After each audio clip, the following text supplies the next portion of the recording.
શ્રી ગણેશાય નમઃ. મિત્રો, આપ જોઈ રહ્યા છો આપણી યુટ્યુબ ચેનલ આશીર્વાદમાં. આપ સૌનું સ્વાગત છે. આજે પવિત્ર, મંગલકારી, પાવનકારી, મોક્ષ આપનારી, દુઃખ હરનારી, સુખ આપનારી, સર્વ પાપોનો નાશ કરી પાવન કરી કરનારી એકાદશી છે. સર્વ પાપોને નાશ કરી મોક્ષ મુક્તિ આપનારી એકાદશી છે. તો આજે આપણે આ એકાદશીના પવિત્ર પાવન દિવસે સાંભળીશું શ્રીમદ ભગવદ્ ગીતાજીના અધ્યાય 4 બ્રહ્મપર્ણ યોગના સારાંશ મહાત્મ્ય વિશે આજે આપણે આ વિડીયોમાં સાંભળીશું. જો આપને મારો વિડીયો પસંદ આવે તો લાઈક કરજો, શેર કરજો અને પહેલીવાર જો આ વિડીયો આ ચેનલમાં જોઈ રહ્યા હોય તો સબસ્ક્રાઈબ કરજો, જેથી મારા નવા વિડીયોની માહિતી તુરંત આપ સુધી પહોંચે. ગીતાયા પુસ્તકમ યત્ર યત્ર પાઠઃ પર્વતતે તત્ર સર્વાણી તીર્થાની પ્રયગાદિન તત્ર વે. જ્યાં ભગવદ્ ગીતાનો ગ્રંથ છે, જ્યાં ગીતાનું પઠન થાય છે, ત્યાં સર્વ તીર્થો વાસ કરે છે. અર્થાત તીર્થયાત્રા જેટલું ફળ પવિત્ર ગીતાજીના પાઠથી મળે છે. પ્રયાગ આદિ પવિત્ર ધામોમાં સ્નાન કરવાથી જે પુણ્ય મળે છે તે ગીતાજીના પઠન અને શ્રવણથી મળે છે. ગીતાજીના અધ્યાય શરૂ કરતા પહેલાં આપણે શ્રીમદ ભગવદ્ ગીતાની સ્તુતિ કરીએ.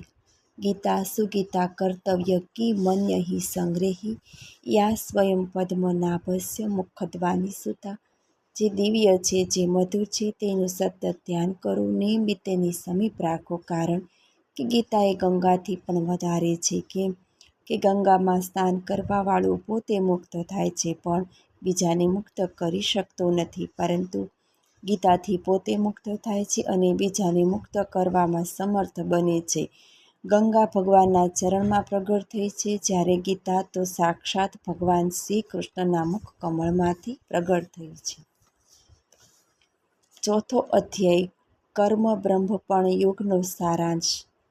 ભગવાન શ્રી કૃષ્ણે અર્જુનને કહ્યું કે મેં સૂર્યને કર્મ બ્રહ્મ અર્પણ યોગ કહ્યો. આવું જણાવતા અર્જુને તે બાબત શંકા વ્યક્ત કરે છે. આથી શ્રી કૃષ્ણ કહે છે કે મારા ને તારા અનેક જન્મો થઈ ગયા છે. એ બધી વિગત હું જાણું છું, પણ આ બાબત તું જાણતો નથી. આમ તો ઈશ્વર અજન્મા કહેવાય છે, પરંતુ પોતાની માયા વડે તે અવતાર ધારણ કરે છે. જે રીતે મનુષ્ય ઈશ્વરને શરણે જાય તે રીતે ઈશ્વર તેને ફળ આપે છે. ઈશ્વરને કર્મો સ્પર્શી શકતા નથી. જ્ઞાનરૂપી અગ્નિ સર્વ કર્મોને બાળી નાખે છે. આ સંસારમાં જ્ઞાન એ પવિત્ર છે. આથી જ્ઞાન મેળવીને મનુષ્ય આત્મામાં એકાગ્ર થઈ એકાકાર થઈ જાય છે. આમ શ્રી કૃષ્ણ ભગવાને ચોથા અધ્યાયમાં મનુષ્યની અવસ્થા ભેદથી કર્મયોગ અને જ્ઞાનયોગ સંબંધમાં વાત કરી. આખરે કર્મયોગ આચરણમાં મૂકવા કહ્યું. છેવટે અજ્ઞાનથી ઉત્પન્ન થયેલ સંચયોને જ્ઞાનરૂપી તલવારથી છેદીને અર્જુનને યુદ્ધ કરવા જણાવ્યું. ચોથો અધ્યાય કર્મ બ્રહ્મ અર્પણ યોગ. શ્રી કૃષ્ણે કહ્યું, આ યોગ મેં સૂર્યને કહ્યો, સૂર્યે તેના પુત્ર વૈવસ્વત મનુને કહ્યો અને મનુએ તેના પુત્ર ઈક્ષ્વાકુને કહ્યો હતો. આમ પરંપરાથી પ્રાપ્ત થયેલા આ યોગને રાજશ્રીઓ જાણતા હતા, પણ કાળબળે આ યોગ લોકમાંથી નાશ પામ્યો. તું મારો ભક્ત અને મિત્ર હોવાથી આ ઉત્તમ રહસ્યમય વાળો યોગ મેં તને કહ્યો. અર્જુને પૂછ્યું, આપનો જન્મ હમણાં થયો? જ્યારે સૂર્યનો જન્મ તો ઘણા સમય પહેલાં થયો હતો.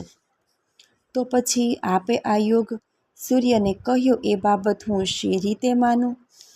શ્રી કૃષ્ણે કહ્યું, આજ સુધી તારા મારા અનેક જન્મો થઈ ગયા છે.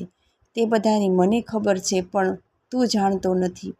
હું જન્મ વિનાનો, વિકાર વિનાનો ને સર્વેશ્વર છું. તેમ છતાં મારી માયા વડે હું જન્મ ધારણ કરું છું. હે અર્જુન, જ્યારે જ્યારે ધર્મની હાનિ અને અધર્મની વૃદ્ધિ થાય છે, ત્યારે ત્યારે હું શરીર ધારણ કરું છું.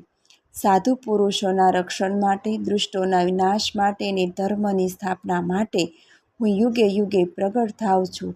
હે અર્જુન, મારા દિવ્ય જન્મને કર્મના રહસ્યોને જે મનુષ્ય સમજે છે ને મૃત્યુ બાદ પુનઃ જન્મ પામતો નથી, તેને મોક્ષની પ્રાપ્તિ થાય છે. ઘણા મનુષ્યો રાગ, ભય ને ક્રોધનો ત્યાગ કરી અનન્ય ભાવથી મારો આશ્રય લે જ્ઞાન અને તપથી પવિત્ર થઈ મારામાં મળી ગયા છે. જે સકામ કે નિષ્કામ ભાવથી મારું ભજન કરે છે તેને તેવા ભાવથી હું ફળ આપું છું. આવા પ્રકારનું તે પ્રકારે આવા મારા વર્તનનું તે પ્રકારે મનુષ્યો અનુસરણ કરે છે. આ લોકમાં કર્મના ફળની ઈચ્છાવાળા ઇન્દ્રાદિ દેવોની પૂજા કરે છે, કારણ કે આ લોકમાં કર્મની સિદ્ધિ તરત પ્રાપ્ત થાય છે, જ્યારે જ્ઞાન જે મોક્ષ માટે છે તે તો મુશ્કેલીએ પ્રાપ્ત થાય છે. ગુણને કર્મ કર્યા વિના પ્રમાણે બ્રાહ્મણ, ક્ષત્રિય, વૈશ્ય અને શૂદ્ર એમ 4 વર્ણોની રચના કરી છે. આ બધાનું કરતા હોવા છતાં પણ હું અકર્તા છું. નિરઅહંકારી હોવાથી કર્મો મને સ્પર્શતા નથી. નિષ્કામ હોવાથી મારી કર્મોમાં ઈચ્છા થતી નથી. આવી રીતે જે મને જાણે છે તે કર્મ બંધનમાં પડતો નથી. અગાઉ જનક આદિ મુમુક્ષુઓએ જે રીતે કર્મ કર્યા હતા તે મુજબ તું કર્મ કર. કર્મ ને અકર્મ વિશે નિર્ણય કરવામાં મોટા મોટા વિદ્વાનો પણ મૂંઝાઈ ગયા છે. તે કર્મ વિશે તને કહીશ.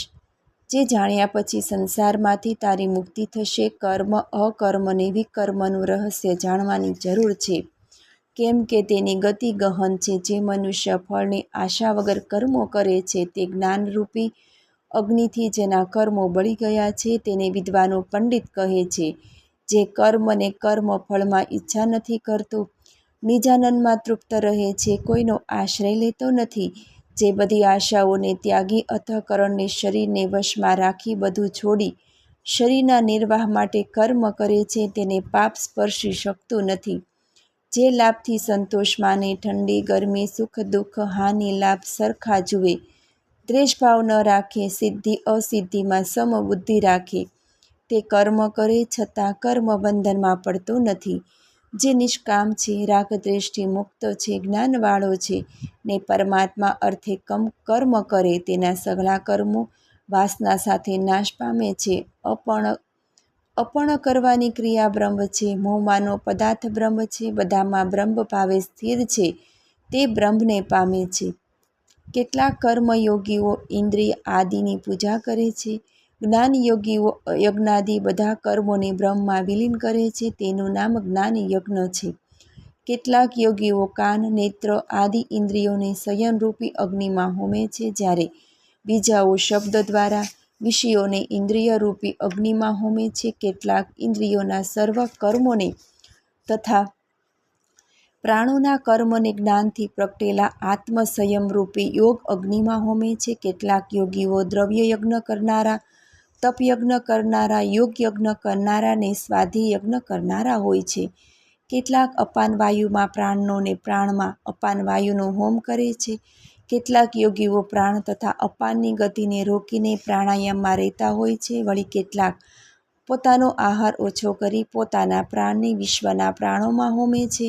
આ બધી જાતના યજ્ઞો કરનારા યજ્ઞ સામગ્રીથી હવન કરીને પોતાના પાપોનો નાશ કરે છે. જે લોકો યજ્ઞ કરીને બાકી વધેલા અન્નનું ભોજન કરે છે તે સનાતન બ્રહ્મને મેળવે છે. જે લોકો યજ્ઞ કરતા નથી તેમને આ લોક પરલોક નથી. આવા કેટલાય યજ્ઞો વેદમાં દર્શાવાયા છે.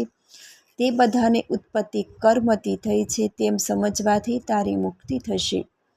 દ્રવ્યમય યજ્ઞ કરતાં જ્ઞાનમય યજ્ઞ વધુ ઉત્તમ છે, કેમ કે જ્ઞાનમાં સર્વ કર્મોનો સમાવેશ થઈ જાય છે. તને જ્ઞાનનો ઉપદેશ તત્વને જાણનાર જ્ઞાનીઓ આપશે. તેમને પ્રણામ કરી, સેવા કરી, પ્રશ્નો પૂછી તેની પાસેથી તું જ્ઞાન પ્રાપ્ત કર.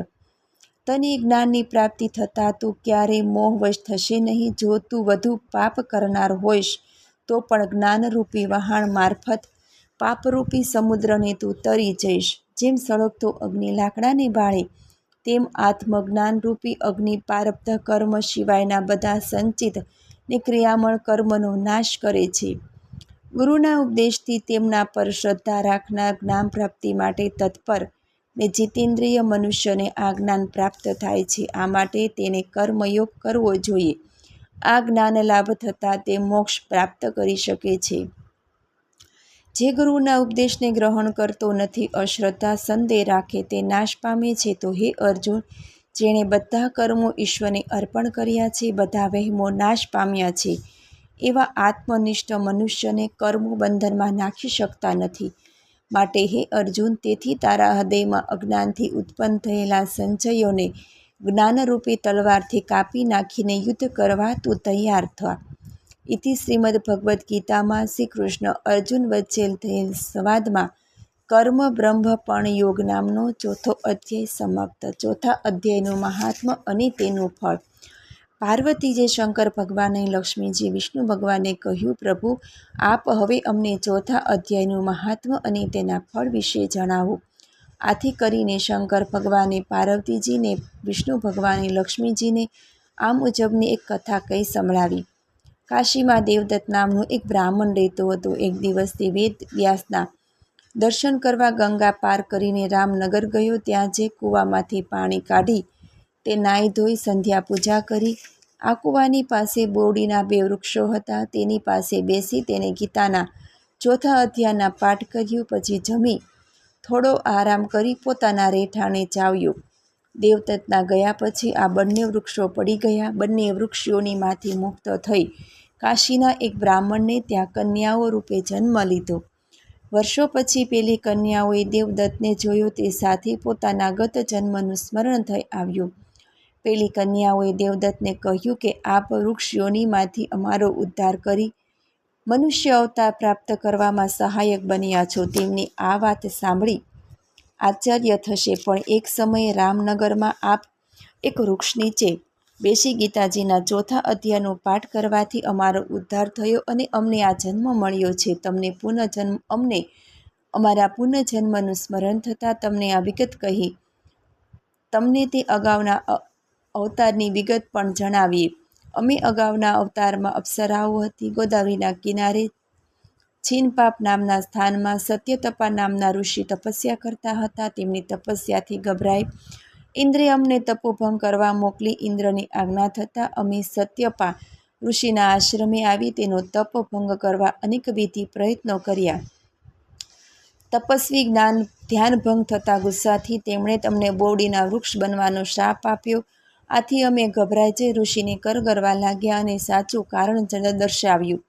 ઋષિને દયા આવી અને તેમણે અમને કહેલ કે તમે જ્યારે ગીતાજીના ચોથા અધ્યાય સાંભળશો ત્યારે એટલે તમારો ઉદ્ધાર થશે. આ બંને કન્યાઓ હંમેશા ચોથા અધ્યાયના પાઠ કરવાથી મૃત્યુ પછી સ્વર્ગમાં ગયો. આ જ રીતે દેવદત્ત મૃત્યુ પામતા વૈકુંઠને પામ્યો. યદા યદા હિ ધર્મસ્ય જ્ઞાને ભવતિ ભારત અભ્યુત્થાનમ ધર્મસ્ય તદાત્માનં સૃજામ્યહમ પરિત્રાણાય સાધૂનાં વિનાશાય ચ દુષ્કૃતાં ધર્મ સંસ્થાપનાર્થાય સંભવામિ યુગે યુગે. જ્યારે જ્યારે ધર્મની હાનિ અને અધર્મની વૃદ્ધિ થાય છે ત્યારે હું જન્મ ધારણ કરું છું. સત્પુરુષોના રક્ષણ માટે, દુષ્ટોના વિનાશ માટે અને ધર્મની સ્થાપના માટે હું યુગે યુગે પ્રગટ થાઉં છું. અને સાંભળવા બદલ ધન્યવાદ. જો આપને મારો વિડીયો પસંદ આવે તો લાઈક કરજો, શેર કરજો અને પહેલી વાર જો આ વિડીયો આ ચેનલમાં જોઈ રહ્યા હોય સબસ્ક્રાઈબ કરજો, જેથી મારા નવા વિડીયોની માહિતી તુરંત આપ સુધી પહોંચે. ધન્યવાદ. જય શ્રી કૃષ્ણ.